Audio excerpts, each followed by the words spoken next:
Hello and welcome to the tools section of the Costumes Built by You informational lecture session. Again, we're doing a bunch of videos just talking about process concepts and materials so that when we're in the same room together, I don't have to do all the talking. And hopefully anybody who is out there on the internet can just take this and run with it and build your own stuff. We're doing this in my kitchen. Welcome to the mess that is my kitchen, because your kitchen is probably where you are going to be building everything. That's where the tables are. Everything I'm going to show you involves hand sewing, and this, you're not going to need a sewing machine, so you can be doing this sitting at the table drinking tea. So first things first, let's talk about needles. Now, I really like large needles for sewing costume bras because you're having to punch through so much material for most of this. So my favorite needle is this thing. It feels like a whale harpoon. This is a doll needle. You can buy these at most craft stores. They are quite large and quite sharp. I'm trying to get this where the camera, there's contrast. You're gonna want something like this at a lot of points of sewing a costume bra, simply because you're gonna be punching behind the wires of the that support the cups, the underwires. You're gonna be wanting to punch behind those, not through them.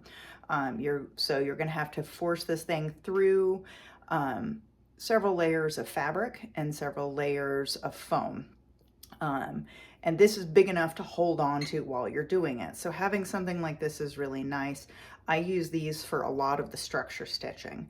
So again, a doll needle. You'll like these things, even if it feels like you're going after attacking a whale. So the doll needle is the primary construction needle. These things are a different option. These are, John James brand, which I'm enough of a dork. I have a needle preference. You might get there, you might not. These are available on eBay if they're not available in your hometown craft store. And again, these are sharps. They're darning needles, so they're quite long and sharp. There's in relation to my pinky. So again, easier to hold on to because these projects are thick and you're gonna have to get the needle through a lot of layers. You want something with a big eye, so darning needles are really handy because it's easier to thread. And for those of us who are now 45, being able to see to thread these is really great. So those are the needles. Some people like using curved upholstery needles. I do not. I find them hard to hold on to and they make my hands hurt. This is all information that is based out of my experience. My experience is valid for my life. If something else works differently for you, go for it. But know that curved needles are an option, and a lot of times you'll find a multi-pack of needles with these big doll needles that has a curved one. Upholstery sewing sets have curved needles. They can be great. I just don't like them. Thread. With a needle, you will have thread. Thread is this stuff. It comes on a little spool, and you unreel it and sew with it. Good thread is worth spending money for. This is the nails that hold your construction together. Without good thread, all of your work is for naught. If you're getting like the cheapo thread at the, at whatever the lowest price Walmart has to offer, your thread is not going to last. It's going to fall apart. Cheap thread is not spun tightly and it has bad quality fibers, which just disintegrate. You wouldn't use bad nails to build your house. Don't use cheap thread to build your costumes with. My favorite brand, again, because I have preferences, is Gutermann. It looks like that. It's a German company. Joann's carries this. You can get this in bulk on eBay and big multi-packs. This is my favorite thread. It's very smooth. It slides well. I don't wax my thread, just because I tend to over wax and it leaves residue. And if you're making a dance costume, some people like to wax their thread if you're doing heavy duty sewing because it makes it slide better. I don't like it. I've just made a mess with it, so I don't do that. But Gutermann thread is very smooth. It slides well, and you would think that that is not a thing you would notice, but you're going to notice with crappy thread because it has burrs on it. It will catch as you try to pull through and snag on your fabric. And if you're sewing with something like silk which is a delicate fiber, or chiffon, which is a lightweight weave. And we'll talk about different kinds of material and the difference between weaves and fibers in another video. So if you're sewing with a delicate fabric or a delicate fiber and you use cheap thread, it will snag and it will destroy your fabric because it will pull and create picks and you will be unhappy. So that is the basic. Get yourself some lovely, good quality thread that is all-purpose. This one is an all-purpose sewing thread. I'm going to show you something. There's three more kinds of thread. So there are other kinds of thread. This is dual duty button and carpet. It is much heavier. If you can see against my thumb right there, there's the button and carpet thread. And then here is our all-purpose sewing thread. You see how much heavier the button thread is? I like this stuff for, again, attaching straps. The button thread is really nice for attaching straps. I know I can trust it. It's not going to break. It's not going to fray. Again, worth spending the money on. But the pièce de résistance, the really good thread that I'm now passionately in love with, is something I found by accident when I was in the wig store, because I have a lovely wig store down the road from my house. And I was in there looking for something wiggish one time. And I was introduced to this stuff. It is called weave thread.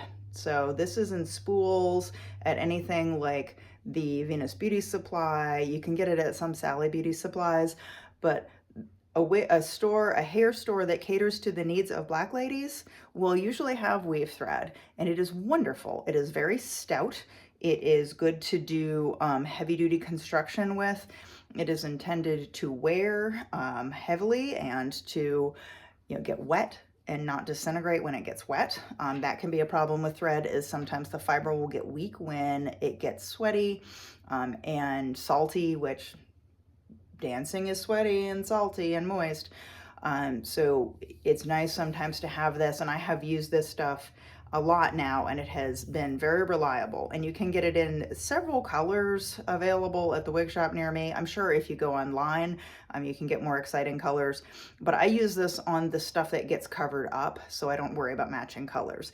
And you can get it in amazingly large spools. This was $10. It has been worth every penny, and it's heavy duty enough that I also use it for stringing beads when I make like just kind of chunky beaded jewelry. It's been very nice to have for bead stringing, so I strongly suggest that you go to the wig store and you get yourself a nice spool of thread.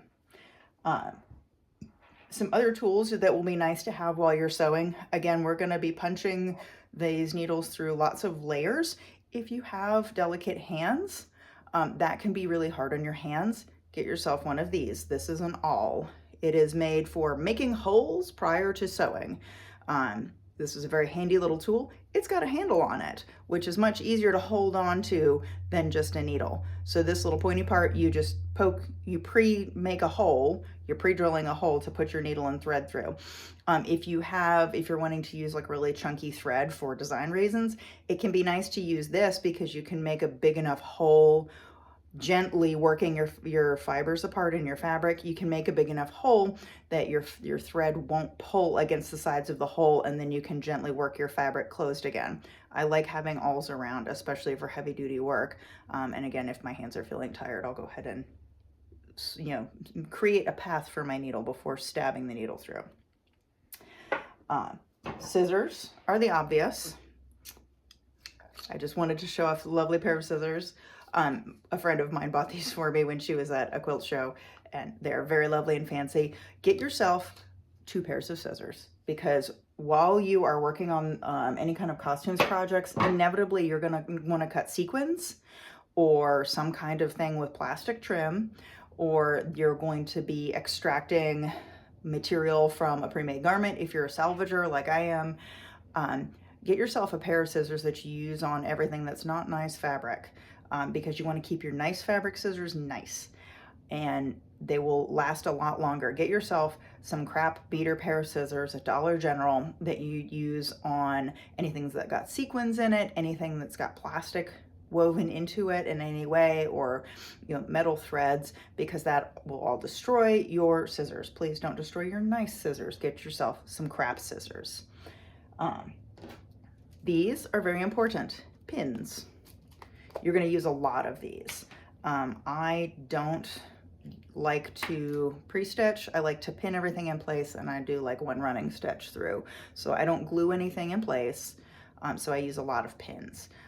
Get yourself something that's got a nice big noggin on it so you don't lose it, because I have used tailor's pins before without these little balls, and I have lost them in my seam only to find them when they stab me on stage.